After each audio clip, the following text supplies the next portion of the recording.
राजस्थान विधानसभा speaker के notice के खिलाफ सचिन पायलट गुट ने राजस्थान हाईकोर्ट का दरवाजा खटखटाया। सचिन पायलट गुट की याचिका पर हाईकोर्ट में होने वाली है सुनवाई।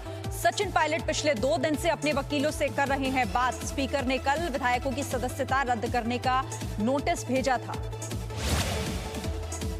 राजस्थान में सचिन पायलट के बगावती रुख के बावजूद कांग्रेस अब भी नरमी के संकेत दे रही है। नए प्रदेश के रूप में नियुक्ति की घोषणा के बावजूद एआईसीसी ने अब तक गोविंद डोटासरा का नियुक्ति पत्र जारी नहीं किया है। इसके चलते प्रदेश कांग्रेस कार्यालय में डोटासरा की नेम प्लेट और बैनर पोस्टर लगने के बावजूद कुर्सी अब तक खाली पड़ी है। लद्दाख में भारत चीन के बीच टकराव और बढ़ा। दोनों के बीच कोर कमांडर स्तर की बातचीत में हॉट स्प्रिंग इलाके में बचे हुए सैनिक पीछे हटने पर सहमत हुए, लेकिन फिंगर 4 इलाके में पीछे हटने पर चीन ने इनकार किया। एलएसी पर तनाव मामले में सेना का बयान। भारत और चीन के बीच सैन्य और कूटनीतिक स्तर पर बातचीत जारी। तनाव कम करने के लिए दोनों देशों के बीच कमांडर स्तर की बातचीत हुई। एलएसी पर शांति के लिए दोनों देश प्रतिबद्ध। तनाव कम करने के लिए दोनों देशों के बीच आगे भी बातचीत जारी रहेगी। रक्षा मंत्री राजनाथ सिंह कल 2 दिनों के दौरे पर जम्मू कश्मीर और लेह लद्दाख जाएंगे। रक्षा मंत्री के साथ सेना प्रमुख जनरल एमएम नरवणे भी होंगे।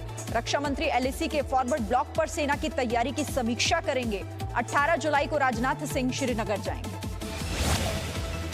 चीन की रणनीति समझने के लिए अब आईटीबीपी के जवानों को मंडारिन भाषा सिखाई जाएगी। इसके लिए आईटीबीपी ने अपनी मसूरी एकेडमी में रिफ्रेशर कोर्स की शुरुआत कर दी है। कोर्स पूरा करने के बाद आईटीबीपी के जवान चीन के सैनिकों को उनकी ही भाषा में जवाब देते नजर आएंगे। भारत ने गुरुवार को पाकिस्तान से कहा है कि वो बिना किसी शर्त के जेल में कैद भारतीय नागरिक और पूर्व नौसेना अधिकारी कुलभूषण जाधव से बातचीत करने का मौका दें। भारत ने कहा कि वो जाधव को अपील का अधिकार न मिलने से चिंतित है। प्रधानमंत्री नरेंद्र मोदी कल यानी 17 जुलाई को संयुक्त राष्ट्र को संबोधित करेंगे। प्रधानमंत्री मोदी का संयुक्त राष्ट्र की 75वीं सालगिरह पर यह संबोधन होगा। सुरक्षा परिषद में भारत की जीत के बाद पीएम मोदी का यह पहला भाषण होगा। बिल गेट्स, एलन मस्क और जो बिडेन जैसी बड़ी हस्तियों के ट्विटर हैंडल को हैक करने की लगातार कोशिश की गई। हैक करने के बाद सभी के ट्विटर प्रोफाइल पर क्रिप्टो करेंसी को बढ़ावा देने के संदेश लिखे गए। हालांकि हैकर्स ज्यादा वक्त तक कामयाब नहीं हो पाए। 18 जुलाई को राम जन्मभूमि तीर्थ क्षेत्र ट्रस्ट की बैठक होने जा रही है। ट्रस्ट ने प्रधानमंत्री नरेंद्र मोदी से भूमि पूजन के लिए समय मांगा। उम्मीद जताई जा रही है कि 3 अगस्त या 5 अगस्त को प्रधानमंत्री अयोध्या जा सकते हैं। भूमि पूजन की तैयारियों को देखने के लिए नृपेंद्र मिश्रा अयोध्या पहुंचे।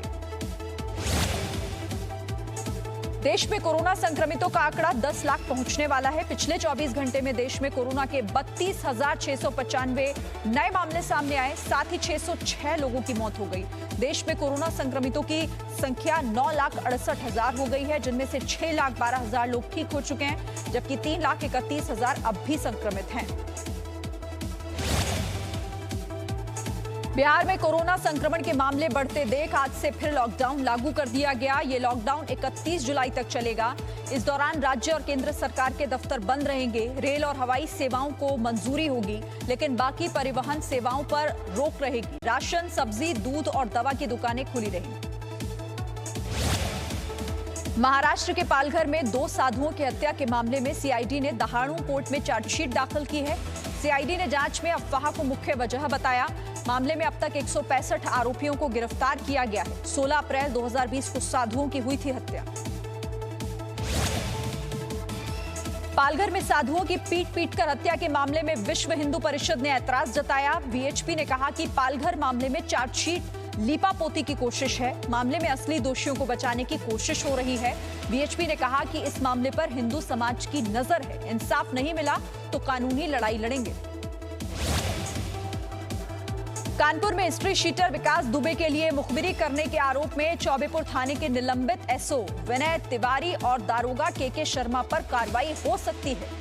घटना के बाद से दोनों जेल में हैं। मामले की जांच कर रही एसआईटी को दोनों के खिलाफ सबूत मिले हैं। दोनों पर बर्खास्तगी की कार्रवाई हो सकती है। सुशांत सिंह राजपूत की दोस्त और अभिनेत्री रिया चक्रवर्ती ने रेप और जान से मारने की धमकी मिलने का आरोप लगाया। रिया ने कहा कि उसे ये धमकी मन्नू राउत नाम के एक अकाउंट से दी गई है। रिया के मुताबिक उन्हें इससे पहले बहुत गालियां दी गई और खूनी तक कहा गया। मुंबई के कई इलाकों में पिछले कई घंटों से बारिश जारी है। वकुला इलाके में तेज बरसात ने कई जगह पर उसकी वजह से पानी भर गया। तटीय इलाकों में रहने वाले लोगों को चेतावनी जारी की गई है। 3 मीटर तक ऊंची लहरें उठ सकती हैं। उत्तराखंड के पहाड़ी इलाकों में हो रही बारिश के बाद गंगोत्री, यमुनोत्री और बद्रीनाथ यात्रा मार्ग बंद हो गए हैं। सड़क पर जगह जगह पहाड़ों का मलबा गिरा हुआ है। पिथौरागढ़ में भी कुंजी कुट्टी सड़क भारी मलबा गिरने की वजह से बंद हो गई। बीआरओ के साथ मिलकर प्रशासन सड़क खोलने की कोशिशों में लगे हुए हैं।